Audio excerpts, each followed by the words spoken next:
পৃথিবীর সবচেয়ে পূর্ণভূমি ভারতবর্ষের মধ্যে মাথা উঁচু করে বেঁচে আছে।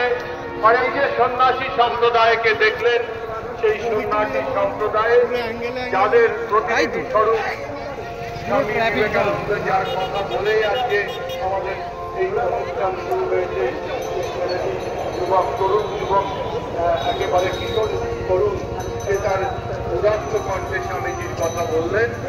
তিনি ওখানে গিয়ে বলেছেন যে আমি সারা পৃথিবীর সবচেয়ে প্রাচীন সন্ন্যাসী সম্প্রদায়ের প্রতিনিধি হয়ে এসেছি।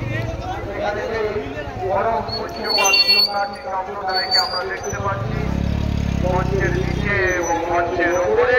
সেই সন্ন্যাসী সম্প্রদায়ের প্রতিনিধি হয়ে স্বামী বিবেকানন্দ গেছিলেন শিকাগো বক্তৃতা, শিকাগো শহরে ধর্ম মহাসম্মেলনের বক্তৃতা দিতে। 4 ঘন্টার প্রণাম করার সময় আমরা এখনো বলি কোন নম অধিরাজায় বিবেকানন্দ সুরায় সত্যি বিশ্বরূপায় স্বামীরে তাপয়। আমরা নিজেদের দুর্ভাগ্যবান মনে করি না, আমরা সৌভাগ্যবান মনে করি। আমাদের পূর্ব বাংলা থেকে বিতাড়িত হয়ে এখানে আসতে হয়েছে, দুর্ভাগ্যের বিষয়। আজকে আমাদের এখানে হিন্দু সম্প্রদায়ের উপরে অত্যাচার হচ্ছে, দুর্ভাগ্যের বিষয়। কিন্তু আমরা সৌভাগ্যবান যে আমরা হিন্দু। আমাদের একটা সেই হিন্দু